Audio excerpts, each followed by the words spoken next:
Bisakah manusia hidup di Mars? Jawabannya ya bisa saja, asalkan memenuhi beberapa syarat untuk menjalani kehidupan di sana. Nah, salah satu persyaratan penting untuk memulai kehidupan di sebuah planet baru adalah bernafas, dan apakah manusia bisa bernafas di sana? Jadi pertanyaannya akan kita rubah menjadi, bisakah manusia bernafas di Mars? Jawabannya adalah tidak bisa. Tidak bisa dalam artian jika manusia ingin bernafas secara bebas di permukaan Mars layaknya kehidupan di bumi. Ada banyak sekali persiapan yang dibutuhkan manusia untuk dapat hidup di sana, terutama menyiapkan oksigen untuk menunjang kehidupan di planet tersebut. Buat yang belum tahu, Mars itu memiliki atmosfer yang sangat tipis ya, bahkan volumenya hanya 1% dari atmosfer bumi. Dengan kata lain, ada 99% lebih sedikit udara di Mars daripada di bumi. Semua itu diakibatkan karena gravitasi milik Mars tidak cukup kuat untuk mencegah gas atmosfer keluar menuju angkasa lepas. Dan untuk sekarang, gas yang paling melimpah di udara Mars adalah karbon dioksida. Bagi manusia di bumi, karbon dioksida adalah gas yang beracun, dan tentu saja dengan begitu manusia jelas tidak bisa bertahan di sana. Jika Anda mencoba bernafas di permukaan Mars tanpa menggunakan pakaian khusus yang dapat memasok oksigen, tentu akan langsung membuat Anda mati dalam sekejap.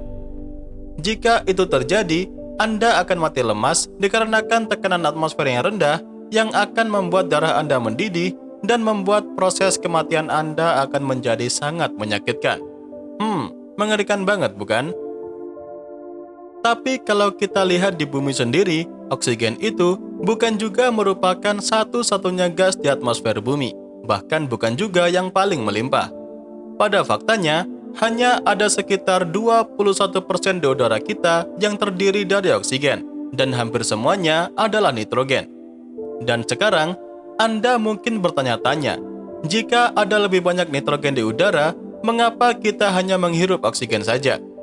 Jadi begini, secara teknis, Anda menarik nafas dan Anda akan menyerap semua yang ada di atmosfer ini. Tapi tubuh Anda hanya akan menggunakan oksigen untuk bernafas. Kemudian, saat Anda mengembuskan nafas, maka Anda akan menyingkirkan sisanya. Nah, dari sini, Anda semua sudah paham kan? Tapi, apakah dari semua itu, bisakah kita semua ini hidup tanpa oksigen? Sejauh ini, para peneliti belum menemukan bukti apapun tentang kehidupan di Mars yang mungkin saja bisa memberikan gambaran kehidupan yang bernafas dan bertahan di dalam lingkungan ekstrim di sana. Namun pencarian tersebut terus dilakukan oleh rover yang sekarang ada di sana. Di bumi sendiri, ada banyak sekali organisme yang dapat bertahan hidup di lingkungan yang ekstrim, seperti kehidupan yang telah ditemukan di Antartika, di dasar lautan, dan bermil-mil di bawah permukaan bumi. Nah, banyak dari beberapa tempat itu memiliki suhu yang sangat panas atau dingin, hampir tidak ada air, dan sedikit atau bahkan tidak ada oksigen sama sekali. Tapi semua itu ada di bumi, sehingga dapat memberikan para ilmuwan pengetahuan baru mengenai bagaimana cara mereka dapat bertahan. Dan tentu saja, semua itu tentu beda kasus dengan yang ada di planet Mars. Sejauh ini, yang diketahui oleh manusia adalah kehidupan di Mars yang terjadi miliaran tahun yang lalu ketika Mars memiliki atmosfer yang lebih tebal, lebih banyak oksigen, suhu yang lebih hangat, dan sejumlah air cair di permukaannya. Namun saat ini, semua itu telah tiada, dan hanya menyisakan gurun kering di sejauh permukaan Mars yang dapat dijelajahi oleh rover yang saat ini ada di sana. Itulah mengapa, sejak dahulu kala, di mana manusia mulai mengirimkan wahana antariksa ke sana, adalah untuk mencari tanda-tanda kehidupan kuno di sana. Berbagai perkembangan pada setiap wahana yang dikirimkan di Mars telah dilakukan oleh umat manusia. Itulah mengapa saat ini rover terbaru milik NASA yang bernama Perseverance sedang mencari di dalam beberapa batuan Mars untuk mencari keberadaan fosil organisme yang mungkin pernah hidup di sana. Nah, menariknya, Saat ini para ilmuwan tengah mengembangkan sebuah teknologi baru untuk dapat membuat oksigen buatan sendiri di sana. Saat ini, di antara 7 instrumen yang dibawa oleh rover Perseverance adalah MOXIE, atau sebuah perangkat luar biasa yang dapat mengeluarkan karbon dioksida dari atmosfer Mars dan mengubahnya menjadi oksigen. Jika nantinya perangkat MOXIE dapat bekerja seperti yang diharapkan oleh para ilmuwan, maka para astronot di masa mendatang, khususnya yang dikirim di Mars, tidak hanya akan membuat oksigen mereka sendiri, melainkan mereka bisa menggunakannya sebagai komponen bahan bakar roket yang diperlukan untuk terbang kembali ke bumi. Jadi nantinya, semakin banyak oksigen yang dapat dihasilkan manusia di Mars, maka semakin sedikit yang perlu mereka bawa dari bumi.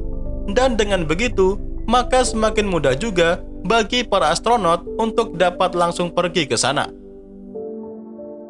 Tetapi, bahkan dengan oksigen buatan sendiri, nantinya para astronot masih harus membutuhkan pakaian khusus untuk dapat beraktivitas di sana. Nah, terdengar begitu menarik kan? Dan tentu, ini menjadi jalan yang bagus untuk nantinya manusia pada akhirnya akan dapat dikirimkan langsung dalam penelitian terhadap planet Mars. Namun, kapan sih manusia akan mulai dapat berangkat ke sana? Jadi, untuk saat ini, NASA sedang mengerjakan teknologi baru yang diperlukan untuk mengirim manusia ke Mars. Itu semua termasuk teknologi roket dan lain sebagainya yang penting sebagai penunjang kehidupan manusia di sana nantinya. Diperkirakan, semua itu dapat terjadi dalam dekade berikutnya, mungkin sekitar akhir tahun 2030-an. So, dengan begitu, rencana pengiriman manusia ke Mars sudah semakin bagus dan mulai terlihat progresnya dengan sangat baik. Semoga saja saat itu terjadi, kita semua ini bisa menjadi saksi langsung mengenai sejarah baru manusia yang menginjakkan kakinya untuk pertama kalinya di planet Mars. Dan ya, itu saja yang dapat saya sampaikan pada kesempatan kali ini. Seperti biasa, semoga dapat memberikan pengetahuan baru seputar dunia astronomi sekaligus hiburan buat kalian semua. Jangan lupa ya, ke depannya masih akan ada banyak lagi pembahasan menarik mengenai dunia astronomi yang akan saya sampaikan. Dan tentunya bakal sayang banget untuk kalian lewatkan. So, tetap stay tune terus ya bersama kami, Nasi Angkasa, Media Astronomi Indonesia.